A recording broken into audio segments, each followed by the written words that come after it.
YouTube, welcome to day 18 of my birthday countdown vlog, which means there's only 22 days until my 40th birthday. So let's see, now the year would be 1994.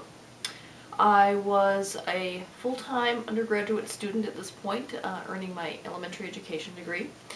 I was also working on campus about 10 to 15 hours a week in a student worker position.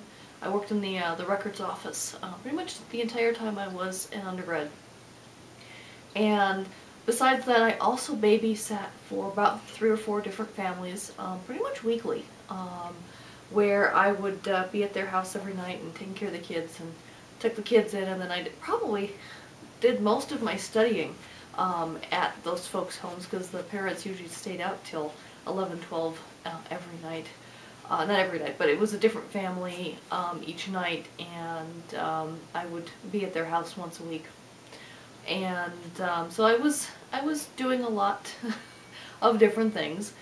And in the middle of all of that, while I was trying to stay on the dean's list every semester as much as I could, my mom decided to have a basically nervous breakdown that year. Her alcoholism basically just got completely out of control. I seriously suspect that she was bipolar, although she never went to a doctor to get it diagnosed. We did try to get her into various treatment programs. Unfortunately, she either ran away or would get kicked out of the treatment programs. Very often she was getting kicked out because she would find ways of sneaking alcohol into the facility she was in. It was just really not a good situation.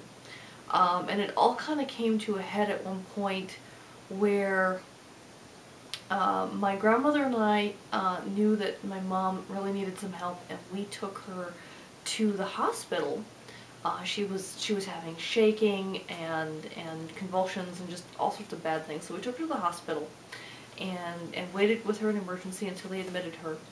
And I think it was like, I don't know, probably 1 in the morning, and she was finally admitted and everything. And so we went home. I needed to get to sleep because I had classes the next day. And then the next morning, around 8 in the morning, I got a phone call from my mother, ranting and rambling about following some little alien home. So from what I gathered, she actually left the hospital in her hospital gown and walked all the way home. And this was a early springtime, so it wasn't that warm out. But somehow she managed to get herself all the way home. Somehow she had the wherewithal to have her purse and keys with her, and she got home, and then she called me and told this fantastic story of how this little alien told her to get out of the hospital and to follow her, and that's how she got home.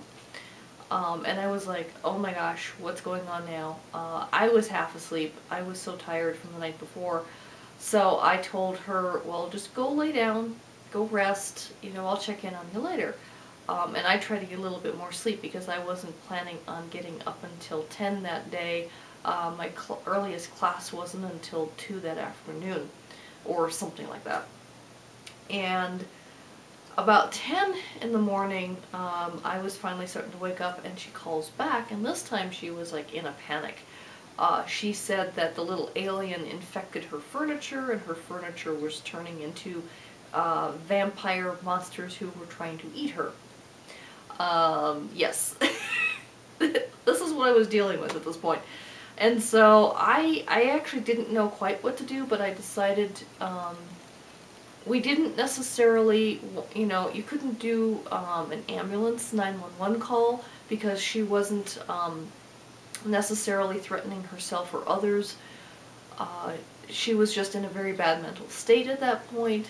So I ended up calling the police, not 911, just the regular police number, and asked for their help and said, what can we do? And they said, oh, we'll send a paddy wagon and we'll pick her up. And I said, well, I'll meet you. So I ran over to her apartment and met the officer and the paddy wagon, and rode with them when they picked her up, and we went in to check on her, and she was still in her hospital gown, in a fetal position in the corner, just absolutely out of her mind, just not coherent at all. And when she saw that I had brought police with, she was actually thankful, because she herself, she had actually tried to call 911. And what was funny is that the police officer I was meeting, well, there was another police officer who was responding to the 911 call, and so they met up together, and they talked it out. And then the police officer that was meeting me originally decided he would take over the whole thing, since he get a little bit more background from me as to what was really going on. And so we put my mom in the paddy wagon and drove her to the hospital again. And the police officer was obligated to stay with us until a doctor had actually examined her and things. And we were at the local hospital in the waiting room for, I would say, 8 hours. So I missed all my classes that day. And finally the doctor saw her, but just as about an hour before the doctor finally had a chance to see her, she started coming out of whatever delusional state she was in. I suspect it might have been alcohol withdrawal that sent her into that spiral in the first place. Because by the time she actually had a chance to sit down and talk to the doctor was like, oh, well, there's absolutely nothing mentally wrong with her, even though I was telling him some of the crazy things that happened, and the police officer saw the things as well. In fact, I mean, she was pointing out to her furniture to him, you know, watch out, you know, don't get too close to them. They've got those big sharp teeth, and they're gonna suck the blood. So he saw the crazy behavior too. But the doctor was like, well, she's not acting that way now, and so until I can observe her like that, there's nothing I can do. He decided to admit her. But she again checked herself out in the middle of the night and went back home, and she was back home the next day, although she was back to a more normal mental state.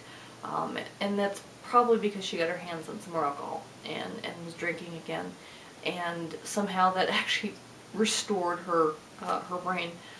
But we were dealing with things like that quite a bit and quite often at this point in my relationship with her. And like I said, we tried to get her into so many different treatment programs, and social services was really trying to help us out. But there really wasn't a lot we could do, because she decided she didn't want the help. And so that was just all we could do at that point. And it was really sad, because I saw how she was really falling apart. She was a very intelligent person. And you know, she was just basically robbing herself of all her faculties by just constantly drinking and not stopping.